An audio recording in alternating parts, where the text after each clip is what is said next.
The next morning, Clementine awoke to the sounds of crashing and yelling. Where the hell did they go? Kenny's voice shook with anger as he lashed out. A few objects knocked off half of the finished mantle of the fist of his anger. I swear, if they took any supplies. Jane moved down to stand near Kenny, blocking Clementine's view. Kenny, you have to calm down, she protested, holding up her arms in protest. Do not tell me what I freaking have to, Jane, the man roared, kicking violently at the empty can of beans near the fireplace. Did you tell them to go, huh? Why would she? Troy asked incuriously, moving to stand next to Jane. She was in one favor of executing the kid, remember? What good would it do if we to let them loose? Clementine nearly missed a grateful glance of Jane flashed at him before she turned to look at Kenny, arms crossed. No one here told them to go, she snapped. The sooner you realize that they had chosen to do it themselves, the better. With a groan, Clementine sat up, ears ringing thanks to the adults fighting so early in the morning. A quieter whisper next to her indicated that Sarah had fallen back to sleep next to her. Was woken up, but Clementine had turned to see the other girl's eyes wide and frightened by the arguing. Clem, is this about you know? She asked. Yes, I'm going to try and calm him down. Kenny, I'm going to calm him down as best I can, Clementine whispered, leaping into her feet and slipping past Jane and Troy. Clementine stood near the mantel and back turned, shoulders shaking, his fist curled up into tight balls at his sides. Cautiously, she took a deep breath, stepped towards him, softly saying his name. Kenny turned to look at her, his expression tight in pain. Sure, the physical violence was enough to hint of fury, but Clementine could tell that he was hurting underneath it all. They left, Clem. Mike and that stupid kid, Kenny muttered, shaking his head. They just sat up and went in the middle of the night. God knows where. I can't help it. I feel duped. Clementine bit her lip, wondering if she was betraying Kenny further by keeping the truth from him. But then again, the fact is that she knew about Arvo and Mike did nothing to stop them would exactly sit well with her old friend. She decided quickly that the cons of telling him outweighed the pros, and she didn't want him to be upset about something that couldn't be helped now. Besides, she didn't feel anger towards Mike and Arvo anyway, and just didn't want to see he rat them out like she was back in school. Did they take anything? She asked, as if she had no part of the transpired. Nothing much. I just checked our supplies. They grabbed enough to get by, but it just pisses me off. How frickin' dare they? Kenny's voice dropped into a growl, then he kicked the mantel in frustration. She looked down at her feet. We can't do anything about it, she admitted.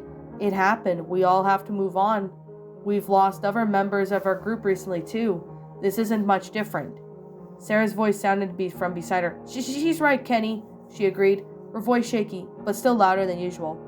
Besides, you said Arvo was never one of us anyway. Kenny turned away, running a hand down his face and shaking his head. Clementine couldn't help but notice how old he looked. A man taking all the burden of the group by himself, whatever or not they wanted him to. The silence in the room was painful, a direct contrast to the quiet Clementine had admired in the middle of the night. I did say that, Kenny finally agreed, his voice even quiet. I need a minute to go get calm. Need more than a minute? Troy muttered. Before Clementine could even shoot him a glare, Jane elbowed him in the ribs, and he went, Ow! The fuck? Jane didn't even respond and merely shook her head. I'll be outside, she muttered, storming off towards the back of the shambled cabin. For half a second, Clementine wondered if she'd leave them the same way Mike and Arvo did, but then scolded herself thinking that paranoid terms like that. Me too. Good luck, Troy added, giving Clementine an uncomfortable expression that pretty much spelt out exactly what he was thinking. Yikes. She rolled her eyes in response, watching him leave behind Jane like a puppy. He didn't even know that she wasn't afraid of Kenny. He could be scary, sure, but she wasn't scared of him. Kenny took another deep breath, removing his hat and running a hand down his hair. Clem, there is a truck outside, and those two bastards didn't take it, so I'm guessing there's something wrong with it. But maybe there's a way I can get it up and running. It's worth to look at least. At the tiny twinkle and hope in Kenny's eye, she couldn't help but soften her expression. I hope so I can help you if you like. Sure, but take your time. I gotta cool off in my own bed. Clementine nodded, merely in understanding. She was able to take the hint. Kenny wanted to be left alone, everyone else outside as well, but she was sure they wouldn't have a problem giving him some space. She watched quietly as Kenny took some of the deep breaths and eventually stalked outside. "Sarah, do you want to come outside with me?" Clementine asked, turning back to her friend. Sarah had been standing over by the makeshift cradle they had made for AJ, to which it was an empty fruit case stuffed with blankets, her eyes fixed on the baby as she bit her lip uncomfortably. Clementine slowly approached her, calling out her name. Startled Sarah snapped back into reality from whatever she was in. "Oh," she stammered, nearly caught off guard. "Sorry, I was just making sure AJ was okay and, trying not to eavesdrop. Dad always said it was rude to listen on things." Shaking her head, Clementine replied, "It's okay. Okay, don't worry, you're in the room anyway." Sarah nodded. "I did hear your question, though. I think I'm just going to hang around here for a bit. I sort of want to look at this place, see what I can find. We didn't have much time to look since we've arrived." That was true. They'd been busy with certain events that they had really searched the place, far beyond a few glances at the boxes in the main room, full of food. Sarah showed some good intention. Clementine reflected on by thinking where there could be more other rooms. "Good idea," she complimented. "I'll be outside if you need me, okay?" "Okay," Sarah replied, giving a small wave. "Be safe." Just as Arvo and Mike had predicted, whatever footprints they had made had been completely covered by the moonlighted snow. And of course it wasn't falling from the sky anymore, so they just left at the most opportune time. It was quite clever of them, she had to admit. Though she didn't approve of their choice, she could still begrudgingly respect that they were logical about it. Outside, the remaining members of the group were scattered around like statues. No one seemed to be in the talking mood, and Clementine couldn't really blame them. Jane and Troy were standing awkwardly in the snow, but Bonnie was seated on the back of the decks of the stairs, a cigarette in her hand. An excavator was then parked right next to them, its half dug into the snow with the ladder that was still to their left. The Russian safe house was clearly still in the process of being built. Whether by the Russians themselves or by someone else, she didn't know. However, the two landmarks didn't really matter much, as one of them parked a bit further away near the forest, just behind the house. Just as Kenny had said, a pickup truck was sitting right under their noses the whole time, his head clearly buried in the hood of the truck like an ostrich. Kenny looked to be fiddling around with some wires, cursing under his breath. Things were at the standstill for now, and the future was pretty uncertain for now. Clementine didn't even know what to do at the moment, so she chose to sit down next to Bonnie on the stairs. Once she plopped down, her gaze over and saw that the redhead looked pretty miserable. Well, she was in good company. "This sucks," Clementine mumbled. "You telling me," Bonnie replied with her voice rusty. "I didn't expect to lose everyone so quickly. But here we are. All is left is me, you, the baby, Kenny, and those two." She narrowed her eyes towards Jane and Troy. "They're not that bad," Clementine argued with a small smirk. "Not very friendly, though." Bonnie snorted. "Yeah, we lost all the nice ones, didn't we?" She chuckled humorously. "I just can't believe Mike gave up and left us." Curiosity, Clementine wondered why it meant so much to Bonnie, but she didn't ask. Instead, she said, "It sucks losing people, no matter how you lose them. Don't get me wrong, but I'm kind of hurt that Mike didn't ask me to go along with them. Now, I wouldn't have gone with them, of course, but I thought..." Bonnie's voice trailed off as her eyes glazed over, a distant look crossing her face. Never mind. Whatever I thought was wrong." Bonnie gave a hopeless sigh, taking a long drag of her cigarette, closing her eyes. Clementine didn't even know what exactly cigarettes did to people, but something kept them addicted. They clearly offered some sort of feeling or peace that only adults knew how to chase. However, it seemed that the redhead had wanted to try and share the feeling of for a moment later. She leaned over and offered a cigarette to Clementine. "Want one?" Shaking her head, the girl waved away. "No thanks. Lee would come back to life and kill her if she accepted, not to mention Kenny being there within watching distance." Bonnie gave a small smile at that, almost pleased at her answer. Silence fell between them for a moment before Bonnie murmured, "Have you ever done something you regret, if it's something you knew you had to do?" It wasn't an odd question, and by now, Clementine was used to people asking such personal things on their regular basis. Strangely, though, Bonnie thought Jane and Troy were so different. The two of them could answer that question with an undoubtable yes, given their respective histories and decisions. Between Troy with Colton and Jane and with Jamie, two supposed outcasts of the group could attest to regretting unnecessary choices. But Bonnie didn't know that, nor that she needed to know. Clementine just found it ironic. I try not to have any regrets, but yeah, I've done things like that. There was no escaping the truth, and she had been a liar if she tried to say she hadn't regret anything.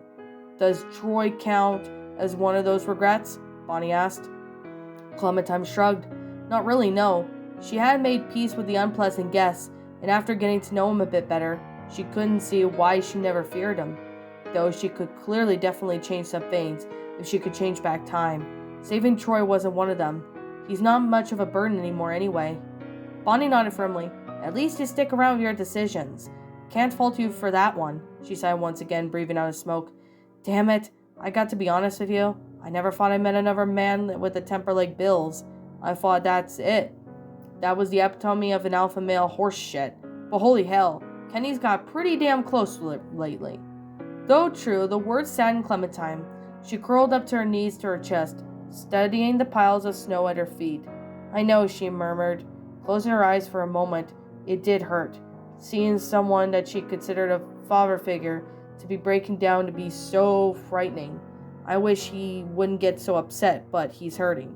We're all hurting, Bonnie replied with a bit of sharpness in her tone, but all he's doing is putting us in danger with these hasty decisions and refusal to listen to anything, but he wants to. It's like putting the little one in harm's way too. We need to have a level-headed leader, and that ain't one of them, except you, Clem. Me? Clementine blinked, the question startling her. I can't be our leader? Why not? She never really thought of why, just understood why it wasn't possible yet. Her age was a possible reason, of course, but that it didn't stop Carver from seeing a leader in her. His idea of hers wasn't really accurate, at least, but her being young was never really an issue. She did create that problem herself. She'd been so used to taking care of in Lee's group, and eventually fell to being a follower when she met up with them with different people. In prospect of the Lee and the others, never occurred to her. She wasn't exactly sure how it made her feel. Honestly, I don't know, she confessed quietly. I guess I just never thought about it, but I really don't feel like a leader. Well, a day may come where you might have to run things your own way or make your own decisions for others. I just really hope you can be ready for that. Bonnie stubbed out her cigarette on the step, wordlessly to say to retrieve from the pack. I'm just trying to look out for you. Clementine nodded and smiled softly. Thanks, I appreciate it. And as she did that, her advice directed towards a future where she could be a safe and a smart adult is always welcome. Though she found it to be difficult to imagine herself as someone in charge, as it certainly was possible. She decided to leave the woman to her thoughts, and she stood up and explored the backyard a bit more as she waited for Kenny. Once she hopped off the steps, Jane and Troy were within earshot, but they were murmuring things that Clementine couldn't make out. When she approached the two, Jane turned her head and nodded to her in a greeting. Before Clementine could respond, Jane walked away without a word, her shoulders brushing against Troy's as she did. Clementine raised an eyebrow at the motion, looking towards Troy for an explanation. He provided one, of course, and merely smirked as Jane walked away. Hey, Squirt, Troy greeted, surprisingly in a good mood given the recent losses to their group. But then again, he'd not been that much of a team player. That we're scheming over there with Bonnie about. Coolly, Clementine replied, What were you talking about with Jane? The man's expression turned sour as he stiffened with a smile. Oh, shut the hell up. Bonnie thinks I could be a leader someday, Clementine admitted, someone to make important decisions. Troy didn't look impressed. Yeah, you gotta go off the words, some junkie. Don't let it swell in your head, kid. His voice lowered as he added, Though, between you and me, there are leaders and there are followers. Well, let's just say I know where I stand, though. I don't know, I guess that's up to you. That was surprisingly supportive of him, or as close as he could be in being Troy. Clementine smirked, crossing her arms and lifting her head to meet his gaze. Wow, thanks, that's actually kind of nice, she pointed out snarkily, quirking an eyebrow. merely scowled, looking away. Well, I got over left of what's there. You'd say you're probably one I trust the most. I ain't saying much, though, given what we got. His words weren't the most polite, but she understood what he was saying, and what was appreciated. He come a long way from an angry guard at Howe's, but losing an arm doesn't seem to humble people, if only a bit. What do you think about Mike and Arvo really leaving? Clementine asked, dropping onto the previous subject. Troy shrugged. Didn't really care. After Luke had them tried leaving the house, the other people at Howe's got some ideas to follow them. Mike was one of them. That's why he stayed in the pen so long. I never really cared for much of him, smartass. He did help you shoot with your left hand, though, Clementine pointed out. Briefly, Troy gazed down at the stump of his right arm and sighed, Yeah, I know.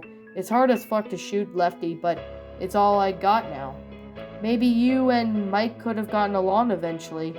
Too bad world doesn't work like in Maybe's kid, Troy muttered.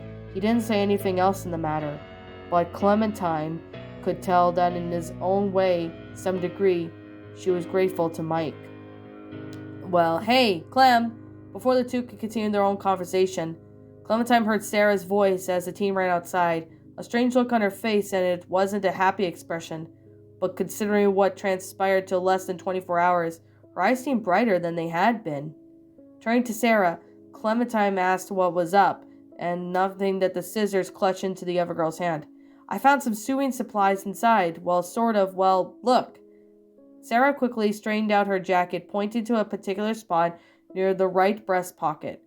After a little more than two, Clementine realized the familiar logo stitched to the material on the white thread. Is that the symbol that was on Nick's hat? Clementine naturally loved hats, and so she paid attention to someone when they were wearing them, and what the sort of logos were on them. Sarah nodded a bit with her cheeks a bit red. Yeah, it was on his hat, but I cut it out and stitched it onto my jacket. Troy wrinkled his nose. That guy gives you his hat just so you could destroy it just to make some dumb patch? Geez, I'll be rolling in my grave. Clementine shot him a glare, but Sarah didn't even flinch or apologize, like she predicted. In fact, she didn't even look upset by the comment. Her expression could only be described as irritated. Her lips pursed and her eyes narrowed. Sarah then looked downright annoyed by Troy's words, even then frightened. I buried the rest of the hat in the water, but I think the most important part is staying with me. I don't think he'd care, as long as I have something to remember him by. Sarah almost scowled, brushing off the words like if she was a rubber ball and Troy was a glue. And I know what you're too good for it, but being a part of having friends is trusting them. It was hard to keep a straight face when Clementine saw the man's expression. He definitely wasn't expecting Sarah to respond to him like that, given the way he looked simultaneously angry and surprised. Anyway, Sarah continued, what do you think, Clem? She did a little twirl, showing off the patch swollen around her jacket. Clementine smiled, nodding in approval. I like it. I think Nick would have approved it too. It's sort of like you're memorializing the symbol and who wore it. She glanced back at Troy, smirking as he gave her a sour look. Whatever, you find anything more useful than some scrapbooking shit in there? Troy snapped, giving a small huff in annoyance. Sarah brightened. Actually, I was just going to show you. Look, Clem. She reached into her pocket and retrieved two familiar items, held them proudly. Walkie-talkies? Troy questioned. Without warning, Clementine found her mind whisk away from reality, and back to the time with Lee, Carly, and Lily, back when her pretend talks with her parents were the only ritual that would keep her asleep. The comfort of being reunited with a soothing child diversion of her too slumber anyway. Clementine invaded that little girl. She had no idea what was to come, of where her parents really were, and still had a sense of naive and hope to hold on to.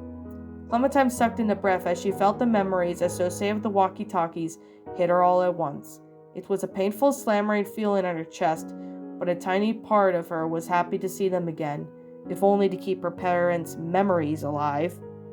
Sarah couldn't understand why her friend was quiet, but she didn't press Clementine.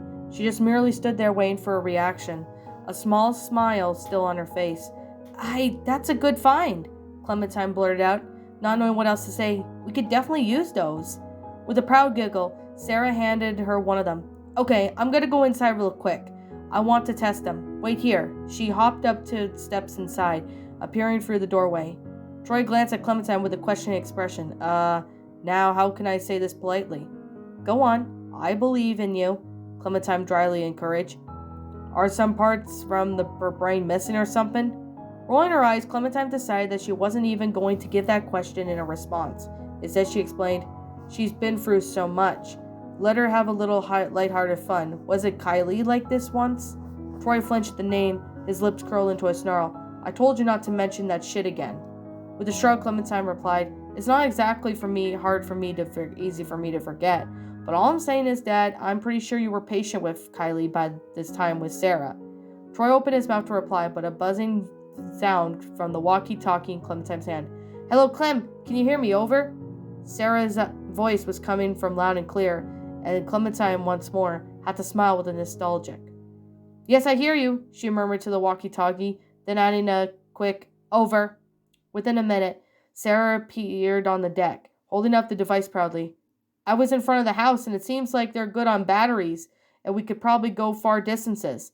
Oh yeah, those ones will get some miles, Troy commented. The Russians weren't frickin' around with this kind. That's good. You can hold on to them for now, Clementine smiled, handing her walkie-talkie back to Sarah. She swept her gaze over the backyard again, nodding, and then nothing really had changed. Kenny was still over fixing the truck, but hopefully enough time had passed. He didn't seem angry, at least. Cautiously, she approached him, taking slow steps in the snow, like if she was going to pet a deer. Kenny lifted his head, and the expression seemed lighter than it had been. Clementine had the signal that he was ready to talk to her, and then grinned and returned. How are you doing? She asked quietly, leaning on the side of the truck. Bit better, I guess. Thanks for giving me time to myself, Kenny admitted. I'm still pissed at those two assholes, but what happened, it's over. I figure AJ needs us now, and we gotta stick together on this thing, Clem, alright? That sounded a bit more likely Kenny knew. Nodding, Clementine replied, Okay, I can help you all with the truck?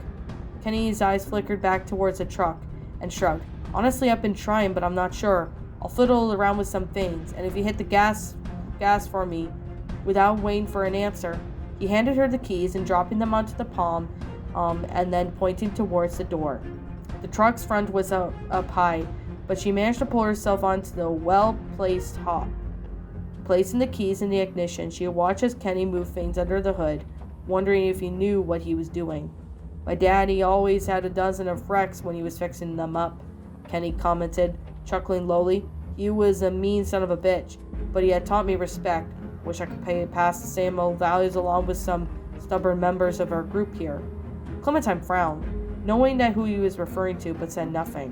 When Kenny requested, she turned the keys in the ignition, leaning out the doors open to see if anything was working. The engine splattered and sounded like it was trying, but it didn't start all the way yet. We're so close, Clem. With a bit of luck, I could get this thing going, and then we can get out of here on the road and make some distance. His whole face brightened, with his eye glittered. Willington's gotta be out there. The rumors can't all be bunk. She nodded in agreement, trying the keys again. Kenny fiddled with something under the hood for a moment, and grew frustrated when there was no further response from the truck. Letting out an irritated growl, he kicked the truck, and his mood dropping for a split second. Well, we'll get it, she pressed, trying to remain positive. Maybe Troy or someone knows how to fix cars. That would be pressing their luck, but that was for sure. But it couldn't hurt to ask. Shaking his head, Kenny muttered, No, I see what the problem is. The battery needs to be charged, but there ain't any cables around to do it around here. Nothing in the truck either, or in the back seat. It's just empty. Sarah did find a bunch of stuff in the house, like sewing needles and scissors, Clementine pointed out. Maybe she found something what you're looking for. Hey, Sarah, Kenny called over to her. The girl flinched and lifted her head, her eyes wide and frightened. Thankfully, Kenny lowered his voice to a more gentle tone and asked, Could you come here, darling? I need to ask you something. Sarah flashed a worried look towards Clementine, but the younger girl merely nodded in confirmation that it was okay. Hesitantly, Sarah walked over. Yes? She asked. Did you happen to find any spare jumpers inside? Like a long lighter wire with alligator-looking clips at the end? Or anything that might look like that belonged to the truck? Kenny asked, pointing to the truck over his shoulder. I don't think so, sorry, Sarah said, shaking her head. I've seen jumper cables before. I would have brought it out. I mean, I could take another look if you want to, or you could go see for yourself.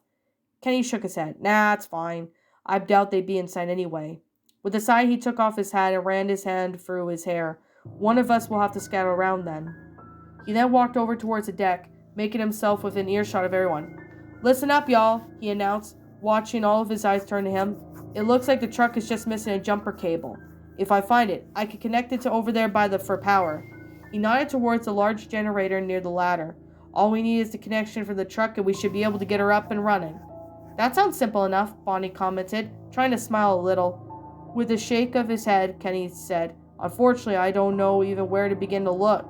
This place ain't got the stuff, so we'll have to look around here. Thing is, I don't know the area. Troy raised his good arm. Oh, I do. I know it's pretty frickin' good. Kenny grimaced. Well, I was hoping to have someone a bit more reliable searching. No offense, Troy. Oh, no goddamn offense taken, Troy snapped. Why can't you all just let me do shit? I ain't broken. Like hell, I'm gonna be treated like dead weight? You think Bill had searched us just over the river to find the cabin group? No, we had came up here beforehand hoping they had fled to the area where it would slow them down. Well, what about Bonnie? Kenny pressed. She was by you with the bridge, right? She could go back around and look for supplies. I trust her more than you. Bonnie ain't no guard, Troy hissed. God, it's like I'm trying to be helpful, but you all won't hear me. He stomped towards Kenny and lifted his head to meet his eyes. And you ain't giving me a chance to be useful. Carefully, Bonnie stepped between them, and the fight broke out before. Come on, this ain't really the time to fight, Kenny. Troy's right. He was a guard, so he was in more on outings. He knows the area a bit by far. We could send someone to go with him if y'all like. There is no way I could send him off with you or Jane, Kenny spat. You'll probably just walk off with the shit we need. Kenny then looked. Jane looked already to split something back in retort, but Bonnie interrupted her. Then who would you trust? I assume you don't want to go yourself. Kenny nodded. I am staying here to ensure the truck stays the exact same way I left it. Then what about Clem? Sarah suggested. I mean, I don't think I could go. She's way more capable. Absolutely not. Like, frick, I would have trusted that asshole to keep her safe. Now it was Clementine's turn to look annoyed. Crossing her arms, she pointed out, I don't need to keep anyone to keep me safe, Kenny. And I know Troy by now, and he won't hurt me. It disturbed her how deeply she believed in that, and how much she has grown to trust him. He was one arm anyway. I could take him in a fight, she added with a smirk. Troy narrowed his eyes, but said nothing against her. Instead, he agreed. Yeah, let me take this little Clementine along. There is a rest stop about a mile or two up ahead. I bet the truckers used that place when that shit was normal. Should have had some parts to spare. We'll go look there, and we won't go any further. I won't let Troy leave, Clementine promised with a smirk, enjoying the sour look that he gave her. While she had believed Troy wouldn't run off, she was hoping to appeal to Kenny's twisted sense of patterning. Kenny shot a glance over to Bonnie and Jane, only to bring his one-eyed gaze back to Clementine. He stared at her with an eerie stretch in silence. She nibbled on her bottom lip, not sure what to say if he refused. There was hardly another option, after all. Finally, Kenny murmured, I'll trust you, Clem. Just make sure you come back safe and sound, you all hear? Clementine nodded and stepped forward, wrapping her arms around Kenny's middle.